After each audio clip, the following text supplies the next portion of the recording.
The Mormon 32 Speedster parked on Wall Street in a shadow between two lampposts. Roundsman O'Riordan took notice. It was the dead of night. Orders said let no one bother the bigwig politicians and office holders who were horse trading upstairs in the Congdon building, and the auto had a clear shot at the limousines waiting for them at the curb. Its side curtains were fogged by the damp rolling off the harbor. O'Riordan had to get close to see inside. The driver was a pleasant surprise, a beautiful lady with straw blonde hair, and the cop relaxed a little. But all he could see of the gent beside her were steely contours. Still, you couldn't wrap your stick on a Mormon 32 and tell the swells to move along like they were bums on the sidewalk. So with his right hand by his pistol, he tapped the side curtain lightly, like touching his glass to the mahogany to signal the bartender of a classy joint he was ready for another, but didn't mean to be rushing him. A big hand with long, nimble fingers slid the curtain open. O'Riordan glimpsed a snow-white cuff, diamond links, and the black sleeve of a dress coat.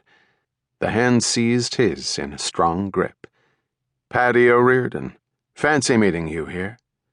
Raked by searching blue eyes, the roundsman recognized the gold mane, the thick flaxen mustache, and the no-nonsense expression that could only belong to Isaac Bell, chief investigator of the Dorn Detective Agency. He touched his stick to his helmet. "Good evening, Mr. Bell. I didn't recognize you in the shadows." "What are you doing out so late?" Bell asked. O'Riordan started to answer before Bell's grin told him it was a joke. Policemen were supposed to be out late. The detective nodded at the limousines. "Big doings." "Judge Congdon's got a special waiting at Grand Central. Track's cleared to Chicago." "And I'm sorry to tell you I have me orders to clear the street. Straight from the captain." Bell did not seem to hear. "Paddy, I want you to meet my wife. Marion, may I present Roundsman O'Riordan, former scourge of Staten Island pirates back when he was in the harbor squad. There wasn't a wharf rat in New York who didn't buy drinks for the house the night Paddy came ashore." She reached across her husband with an ungloved hand that seemed to glow like ivory. O'Riordan took it carefully in his enormous fist and bowed low. "A privilege to meet you, marm. I've known your good husband many years in the line of duty, and may I say, marm, that Mrs. O'Riordan and I have greatly enjoyed your moving picture shows."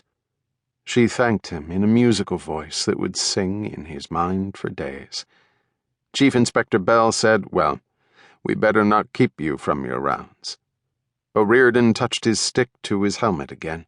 If a crack private detective chose to canoodle with his own wife in a dark auto on Wall Street in the middle of the night, orders be damned. "I'll tell the boys not to disturb you." But Bell motioned him closer and whispered, "I wouldn't mind if they kept an eye out, if I have to leave her alone a moment. They'll be drawing straws for the privilege." Backslapping politicians burst from the building and converged on the smaller of the limousines, a 7-passenger Rambler Knickerbocker. Isaac Bell opened the curtain to hear them. "Driver, straight to Grand Central." Don't love handing the vice presidency to a louse like Congdon, but that's politics. "Money talks." The Rambler Knickerbocker drove off. Senior men emerged next. Moving more slowly, they climbed into the second limousine, an enormous Cunningham Model J, hand-built at great expense to Judge James Congdon's own design. To Bell's ear, they sounded less reconciled than resigned. "Congdon has most of the delegates he needs, and those he doesn't, he'll buy. If only our candidate hadn't died. Always the wrong man." Isaac Bell waited for the Cunningham to turn the corner. A police motorcycle escort stationed on Broadway clattered after it.